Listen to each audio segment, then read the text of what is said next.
Governor Mitt Romney in Arizona today. He says it is high time for a national immigration strategy to secure the border. But can the government get that job done? Arizona Republican Congressman Quayle has his doubts. He joins us right now. Congressman, I know I probably seem like a simpleton on what the Supreme Court said today, but I don't think the ball moved very much forward today. No, I actually think that this is going to create a lot of confusion.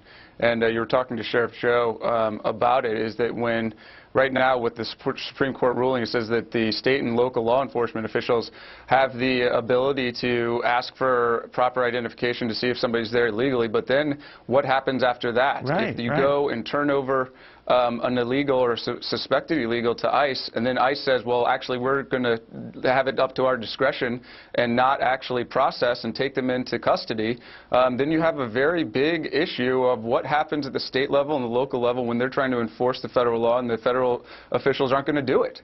See, so I think this caused a lot of questions. That's what worries me. And Congress, you were one of the first on this potential double standard in this policy, and now essentially stamped by the Supreme Court. That is, you have every right, Sheriff Joe Arpaio and others like you, to go ahead and ask for proof of identification and paperwork and all that. But those who you're asking that proof from have no obligation to have it.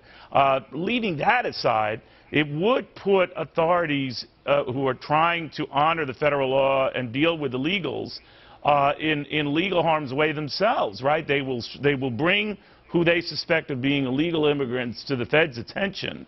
The Feds will say, you're free to go, and nothing ever gets resolved, right? Right, and that's the disappointing part about the portions that did get struck down today, was that I was making it a state crime. So if the federal government wasn't actually going to take the enforcement up, then you could still apprehend these individuals and take them into custody because they violated state law. And so what we have right now is we have laws that are on the books, and unfortunately this administration and ICE has decided that they're not going to enforce it on certain individuals. And then you're having state and local law enforcement officials going, okay, well, if we actually stop somebody, want to turn it over to ICE, which they've been doing on a regular basis, but then they change the policy, how do you even keep up with that? What's the communication going to be going forward? And so I think this raises a lot of questions. I think it is a victory in one sense that they actually upholding the major portion of 1070, but it casts a lot of confusion going forward, especially with the things that have been coming out of the administration lately. You've been critical of your own party's likely nominee for president, that he hasn't been strong enough on this issue. You think he'll be a good president. I don't want to give people the wrong idea. Ben Quayle doesn't support him.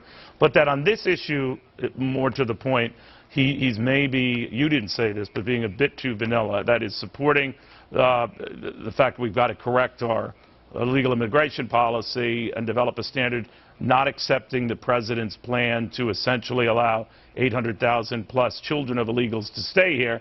I think he's branded it a short-term solution. So what should the party do now? What should he do now in light of this decision?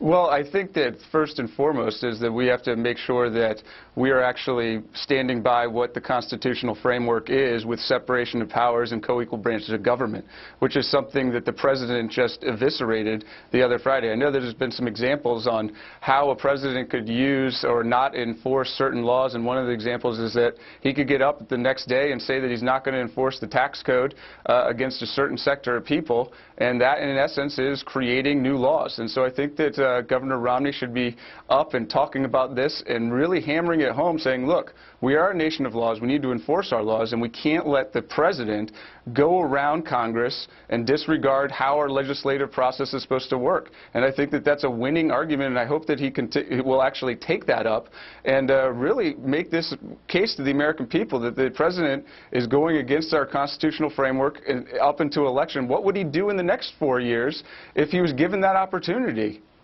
All right. Congressman, good seeing you again. Thanks a lot, Neil.